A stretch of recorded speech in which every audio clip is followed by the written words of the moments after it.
नमस्कार, मैं हूं रागनी वर्मन और आप देख रहे हैं राष्ट्रीय जगत विजन न्यूज। छत्तीसगढ़ की राजनीति के लिहाज से आज का दिन बेहद अहम है, क्योंकि नवा रायपुर स्थित नवनिर्मित विधानसभा भवन में आज से छत्तीसगढ़ विधानसभा का शीतकालीन सत्र शुरू हो चुका है। विधानसभा में विजन डॉक्यूमेंट 2047 की चर्चा में कुरुद विधायक अजय चंद्राकर ने सवाल उठाया और कहा कि विजन डॉक्यूमेंट की बुनियाद ही बेबुनियाद है। देखिए क्या कहा अजय चंद्राकर ने। माननीय अध्यक्ष महोदय, आपको बहुत बहुत बधाई। और मैं माननीय मंत्री जी से कुछ कहूँगा। ओपन माइंड कहो माननीय मंत्री जी, ओपन माइंड कि पीठ थपथपाने? नहीं, आप जैसा चाहें आपको। नहीं, ओपन माइंड कहा मैंने। माननीय अध्यक्ष महोदय, अभी एक नियम कानून में संशोधन की मांग की माननीय मंत्री जी ने प्रेजेंटेशन के लिए। आप स्पष्ट करेंगे? हमारी चर्चा है, इसलिए मैं विधि विधायी प्रक्रिया में नहीं जा रहा हूं, लेकिन यह चर्चा किस मोशन में किस तरह से होगी, मैं प्रश्न खड़ा करूंगा, उसका वो उत्तर देंगे कि उन्होंने चर्चा कर दी या गोपनीय सत्र जैसे हुआ, हमने एक अपनी अपनी बात रख दी कि प्रस्ताव पर, कि शासकीय संकल्प पर, अशासकीय संकल्प पर किस तरह की प्रक्रिया में चर्चा होनी है और मैं किस तरह से अपनी बात रखूं, ये मेरे अंदर प्रश्न है। लेकिन चूंकि आपने व्यवस्था दी है, तो एक नई परंपरा की आज छत्तीसगढ़ विधानसभा में शुरुआत हो रही कि हम कौन सी प्रक्रिया में बहस शुरुआत कर रहे हैं और कौन सी प्रक्रिया में इसका उत्तर आएगा और कौन सी प्रक्रिया में चर्चा हो रही है। तो इसलिए यह स्पष्ट हो जाना चाहिए था कि आखिरी में मंत्री जी उत्तर देंगे तो मैं उस तरह से बोलूंगा, यदि मुझे अपनी बात रखनी है तो मैं उस तरह से बोलूंगा, सुझाव देना है तो मैं उस तरह से बोलूंगा। तो इस तरह की चीजें थोड़ी चर्चा शुरू होने के पहले स्पष्ट रहनी चाहिए कि विधानसभा में इस तरह की चर्चा। माननीय अध्यक्ष महोदय, मैंने बात सही कही कि गलत कही? आप विधानसभा अध्यक्ष रहे। माननीय अध्यक्ष महोदय, पहले तो मैं माननीय मुख्यमंत्री जी को बधाई देता हूं, माननीय वित्त मंत्री जी को बधाई देता हूं कि उन्होंने विजन डॉक्यूमेंट एक रखा। और निश्चित रूप से एक मार्गदर्शी सिद्धांत होता है कि हम कैसे किस तरह से कार्य करना चाहते हैं। जितनी बातों का उल्लेख हुआ, जिस तरह से संकल्पों की अभिव्यक्ति हुई, मैं उसमें भी बात करूंगा और छोटे छोटे विषय भी बात करूंगा। और मैं निराशावादी तो बिल्कुल नहीं हूं, और निराशावादी इसलिए नहीं हूं कि भाई मेरी जो बात होगी तो हो सकता है उसमें लगे कि साहब कोई बात ऐसी नकारात्मक हो गई होगी, पर वो नकारात्मक बिल्कुल नहीं होगी। हमारी सरकार है, हमारी सरकार अच्छी तरह से चले और ये जो संकल्प की अभिव्यक्ति हुई है वो संकल्प निर्धारित समय में शुरू हो। संकल्प जो अंजोर विजन है उसमें मैंने पूरे पृष्ठ पढ़े। मुझे अध्यक्ष जी ने परसों रात को बताया था, ये संसदीय कार्य मंत्री जी ने, कि आपको बोलना है। मैंने उनसे भी पूछा था कि ये किस तरह की चर्चा है और किस तरह से हमें बोलना है। बहुत सारे थिंकर, बहुत सारे इंडिकेशन की चर्चा हुई देश दुनिया की। मेरे ख्याल से माननीय, आप तो पढ़ते हैं, और आपके एक इंटरव्यू में मैंने पढ़ा था कि यदि आप नौकरी नहीं करते तो हिंदी साहित्य और इसमें कुछ करते। साहित्य का आपने उल्लेख किया था शायद। रूमी की एक कहावत है, दुनिया के बड़े सूफी कवि थे माननीय अध्यक्ष महोदय, और अमेरिका का उल्लेख हुआ, अमेरिका में सबसे ज्यादा पढ़े जाते हैं खास तौर पे। रूमी की एक लाइन है, आप एक बूंद में महासागर हो। महासागर की हमने कल्पना कर दी, पर एक बूंद में हम क्या हैं, कहां पर हैं?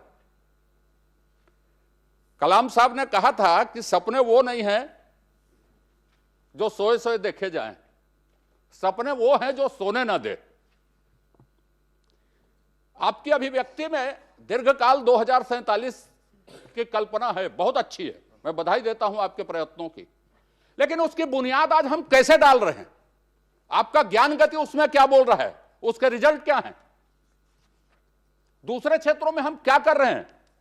अमित शाह जी, माननीय गृह मंत्री जी ने उस दिन एसआईआर को, जिसको उन्होंने सुधार की चर्चा में स्वीकार किया था, उत्तर देते हुए कहा कि हम इतिहास को छोड़ नहीं सकते, इतिहास का भी उल्लेख करना। छत्तीसगढ़ में समग्र परिवर्तन के लिए हमसे गलतियां कहां पर हुई और कहां पर निर्णय लेने की जरूरत है और किस तरह से हमको निर्णय में रीढ़ की हड्डी हमारी दिखनी चाहिए, इसकी अभिव्यक्ति सबसे जरूरी है। आमूलचूल परिवर्तन के लिए, उस अभिव्यक्ति के लिए अल्पकालिक तौर पे हमारे जो प्रयत्न हैं छत्तीसगढ़ में, आज जो सबसे बड़ी जरूरत है, आपने जो कहा कि गवर्नेंस डिपार्टमेंट बना है गुड गवर्नेंस की। जब छत्तीसगढ़ बना तो चारों तरफ क्षेत्रीय असंतुलन था। आपके इस नवा अंजोर के किताब में आपने सामाजिक क्षेत्रों में सिर्फ शिक्षा और स्वास्थ्य को स्पर्श किया, गरीबी उन्मूलन को आपने स्पर्श नहीं किया है, वुमेन एम्पावरमेंट को आपने स्पर्श नहीं किया है, आपने लॉ एंड ऑर्डर पुलिस विभाग को स्पर्श नहीं किया है, आपने समाज कल्याण को स्पर्श नहीं किया है। यदि नीतियां और कार्यक्रम बनती हैं तो वो रिफ्लेक्ट होनी चाहिए कि गरीबी उन्मूलन क्या हो। रोजगार पर आपने रिफ्लेक्ट किया है पिछले 5 सालों में, और छत्तीसगढ़ बनने के बाद रोजगार क्या है यह परिभाषित नहीं हो सका आज तक। आप बताएंगे मुझे कि रोजगार की परिभाषा किसको मानी जाती है, और सरकार यह तय करे बेसिक लेवल में कि रोजगार इसको माना जाएगा। यह छत्तीसगढ़ के लिए जरूरी है। मैं आपके इन बातों से सहमत हूं, आपके इन बातों से मैं सहमत हूं कि आप 10 लाख करोड़ से लेकर 2047 तक 75 लाख करोड़ का लक्ष्य रखा है, जो 14% की बढ़ोतरी लगभग, तो 14% की बढ़ोतरी में यह हो जाएगा। लेकिन सवाल यह है, एक अनुमान है, अनुमान से दुनिया में महामंदी आई, युद्ध के दौर चल रहे हैं, द्वितीय विश्व युद्ध के बाद और प्रथम विश्व युद्ध के बाद दुनिया के अनुमान ध्वस्त हो गए थे। अभी दुनिया बिल्कुल नई दिशा में प्रवेश कर रही कि 3-3 साल से युद्ध चल रहे हैं। गाजा का युद्ध और यूक्रेन का युद्ध 3-3 साल से चल रहा है कि हम कहां तक उसको देखेंगे। पर मैं तो अपनी बात कहता हूं, मैं 2047 तक जिंदा रहूंगा, 87 साल की उम्र में मरूंगा। इसको देखे ना आप कि मैं बोल रहा हूं उसको।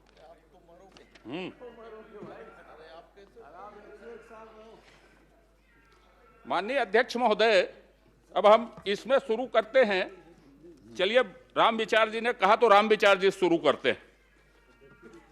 छोटी छोटी बात, सिंचाई में हमने 25 साल में कितना पैसा खर्च किया होगा, कृषि में जीडीपी का योगदान कितना हो वो अलग चीज है, पर उसको बनाए रखने के लिए हम क्या कर रहे हैं। मैं आपके आर्थिक सर्वेक्षण की एक बात कर देता हूं।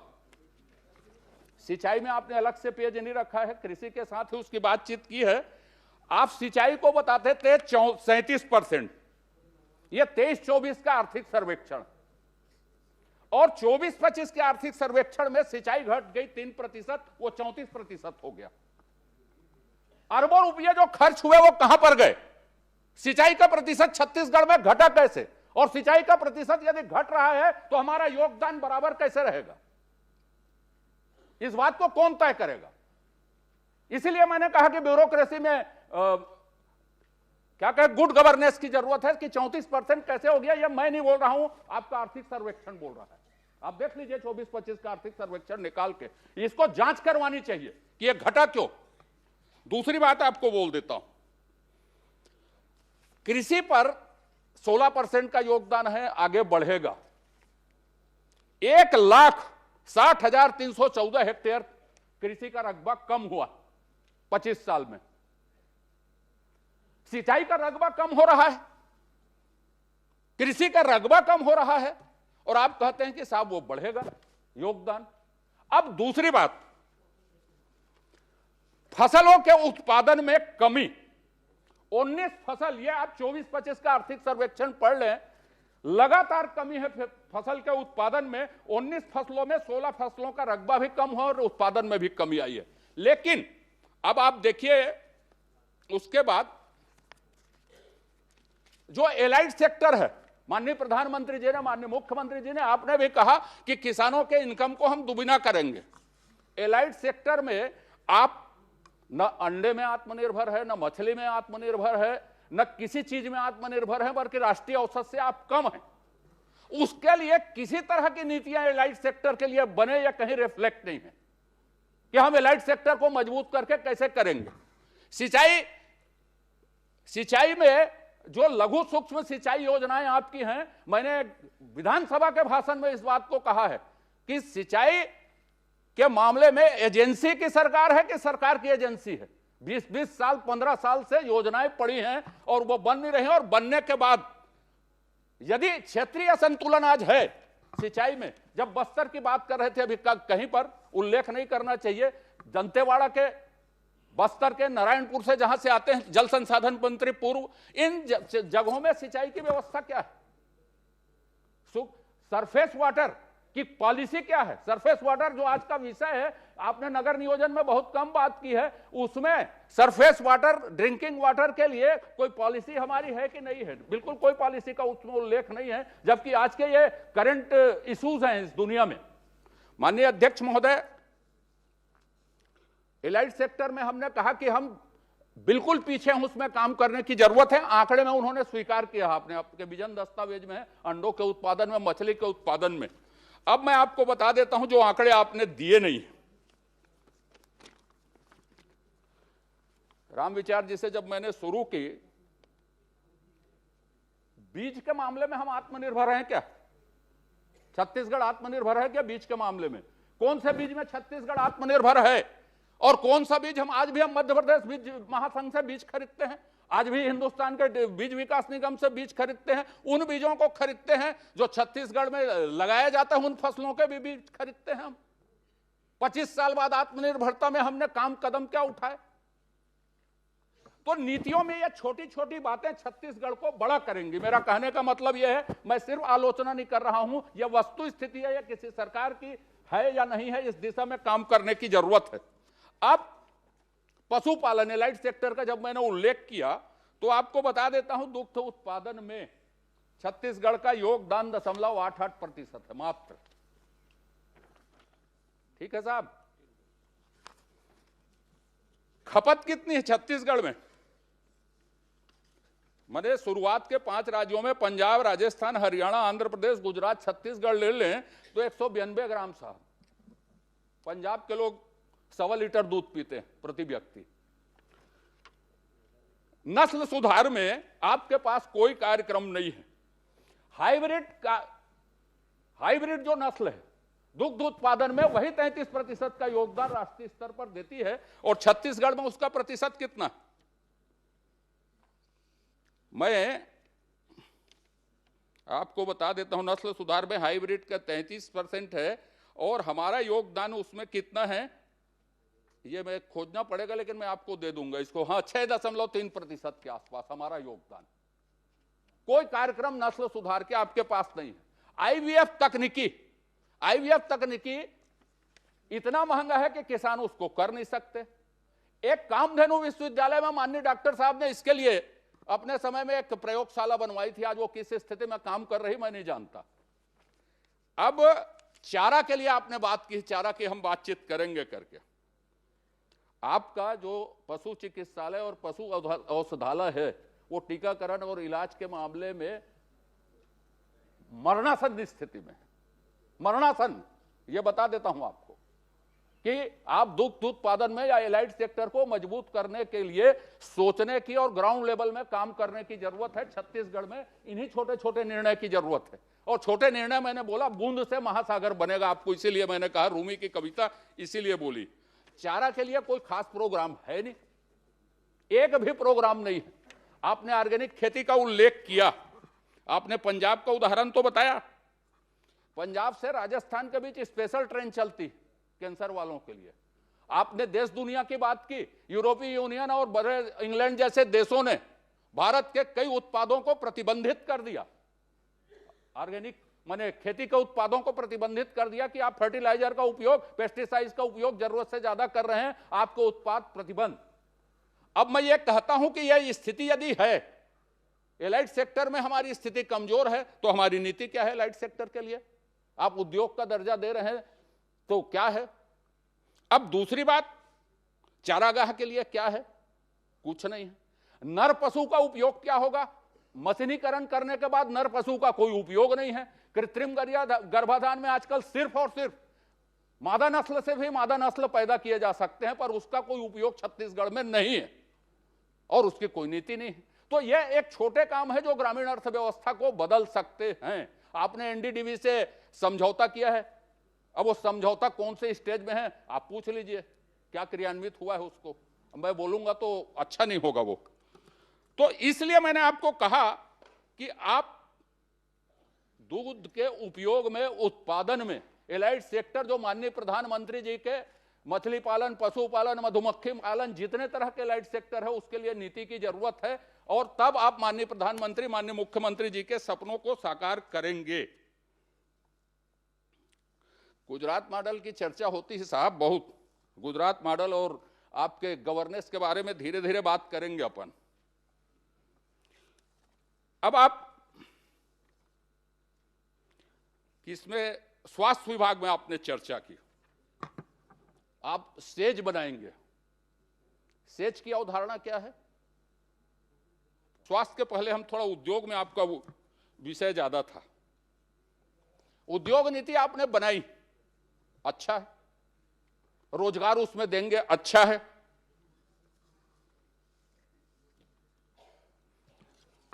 रोजगार के बारे में आपको बता देता हूं, जिसका उल्लेख आपने भी किया। 97% लोग अनस्किल्ड हैं छत्तीसगढ़ में, 3% आबादी स्किल्ड है। आप जितनी शैक्षणिक संस्थाएं ला रहे हैं मैं स्वागत करता हूं, और मुझे इस बात का संतोष है, माननीय अध्यक्ष महोदय के साथ काम करते हुए ढेरों संस्थाएं हमने बनाई, ढेरों संस्थाएं बनाई, और जिन संस्थाओं का आपने उल्लेख किया स्वागत है उसका छत्तीसगढ़ में। लेकिन आपको जो सोचना है, जब शिक्षा में बात करेंगे तो इस विषय में आएंगे कि उसमें छत्तीसगढ़ के लोगों का प्रवेश कैसे हो। अब आपने औद्योगिक नीति बनाई, मेरे ख्याल से उसको लागू करने के लिए बनाई कि संशोधन करने के लिए बनाई है, मुझे समझ में नहीं आया है। हर 15-20 दिन में मैं पढ़ता हूं कि एक संशोधन उसमें हुआ। अब कहीं पर यह झलक नहीं मिलती कि make in India, made in India, made in Chhattisgarh, make in Chhattisgarh कहां पर? माननीय जब थे, मैं छोटा छोटा उदाहरण दे देता हूं मेक इन इंडिया और मेक इन छत्तीसगढ़ और मेड इन छत्तीसगढ़ का। हम साइकिल खरीदते, चलिए आपने देश दुनिया की बात की, चीन ने जब एप्पल को बुलाया तो उन्होंने कहा कि यहीं आपको कामगारों को प्रशिक्षण देना पड़ेगा। आप जानते हैं, मुझे बताने की जरूरत नहीं है। और जब वहां के कामगार प्रशिक्षित हुए तो कितनी सारी कंपनियां निकली वहां से, एमआई वहीं से निकली, वीवो वहीं से निकली, एप्पो यहीं से निकली। आज हम, ऐसी कौन सी कंपनी है जो यहां मेड इन, ऐसी कौन सी चीज और ऐसे कौन से सेक्टर है जिसको चिन्हित करके छत्तीसगढ़ में मेक इन मेड इन कर सकते? आपको उद्योग नीति इसमें क्या बोलती है? अब मैंने कहा कि साहब साइकिल हम बांटते हैं, क्या प्रतिस्पर्धा उसमें? एटलस बनाए चाहे A1 बनाए, छत्तीसगढ़ में कारखाना डालिए, 20 साल तक हम साइकिल देंगे, उसके सहायक उद्योग यहीं खुलेंगे, यहीं बनाएंगे, और साइकिल आप बांटिए। क्या प्रतिस्पर्धा उसमें? जो छत्तीसगढ़ में आके बनाएगा उसको हम देंगे, जो हमारे अनुकूल बात करेगा, हमारे मैन पावर को ट्रेन करेगा, स्किल करेगा, उसको हम देंगे, और उसके बाद हम बनाएंगे। इतने सारे मेडिकल कॉलेज खुल गए। अरे आप पोनी को यहीं बनवा लीजिए, पट्टी को यहीं बनवा लीजिए, मशीन नहीं बनवा सकते तो, रिएजेंट्स को यहीं बनवा लीजिए, बाकी को नहीं बनवा सकते तो कौन ने मना किया? अब आप सेज की बात करते हैं, हिंदुस्तान में सेज की कल्पना, आपने इसमें भी सेज की बात की। हिंदुस्तान में जब सेज की बात करते हैं तो आजकल सेज बंद हो चुका। हमने जितनी चीजें हमने की, अप्रैल पार्क हमने बनाए, चलिए घूमने चलते हैं, अप्रैल पार्क की क्या हालत है देखते हैं। सेजी है एक तरह का। अब आपने कुटीर उद्योग के लिए क्या पॉलिसी रखी है इसमें? एक बेल मेटल का आदमी, एक स्व सहायता समूह का आदमी, एक और भी लघु कुटीर उद्योग के लोग हैं, उसको कौन सी नीति के तहत आप फाइनेंस करते हैं? कौन सी नीति के तहत कच्चा माल देते हैं? कौन सी नीति के तहत उसको ट्रेनिंग देते हैं? 10,000 यदि दुर्गा पंडाल बनती होगी तो रायपुर के सारे दुर्गा पंडाल जो है बंगाल के लोग आग बनाते हैं। बांस का ट्रेनिंग, छत्तीसगढ़ के बांसवारों को ट्रेनिंग वैल्यू एडिशन कर दिया जाए, उसको फाइनेंस मिलेगा, उसको बैंक गारंटी मिलेगी। आज आर सेठी, जिसको पंचायत ग्रामीण विकास मंत्री जी बैठे हैं, वो ट्रेनिंग देते हैं, वही फाइनेंस नहीं करते उसको। क्या उसको अपनी ट्रेनिंग पर भरोसा नहीं है? तो ये जो छोटे निर्णय हैं, मेक इन इंडिया और मेड इन छत्तीसगढ़ और मेक इन छत्तीसगढ़, प्रधानमंत्री जी ने यह कहा कि मेक इन छत्तीसगढ़ भी खरीद सकते हैं आप, मेक इन इंडिया भी खरीद सकते हैं यदि मेड इन नहीं है तो। छत्तीसगढ़ में इस नई अवधारणा के लिए इतना पोटेंशियल यदि है छत्तीसगढ़, और जिस आर्थिक क्षेत्र की आपने परिकल्पना की है इतना पोटेंशियल है, तो फिर ये चीजें हम क्यों नहीं ला सकते? उन कंपनियों से ये बात क्यों नहीं कर सकते? और समय में हिंदुस्तान ने अपने उद्योग नीति, अपने कार्य में। एक मिनट अजय जी, श्री प्रेम प्रकाश पांडे जी पूर्व विधानसभा अध्यक्ष, विधानसभा के अध्यक्ष की दीर्घा में आसीन है, सदन की ओर से मैं उनका स्वागत करता हूं। कृपया जारी रखें। कहाँ हुआ है? अभी शुरू हुआ भूमिका। माननीय अध्यक्ष महोदय, कहीं पर भी आज तक छत्तीसगढ़ के लोगों के लिए कोई नीति नहीं बनी। आज इतने लाख के बीपीओ में, इतने लाख के इस्पात में, हमारे चंद्रमा में ये पहुंच गया, हमारा लोहा टाइटन पहुंच गया, सारे उद्योग लोहे तेजस में, दुर्घटना वाला तेजस अपना नहीं था ना, बता देना, हमारा लोहा नहीं लगा था दुर्घटना वाला तेजस में। लेकिन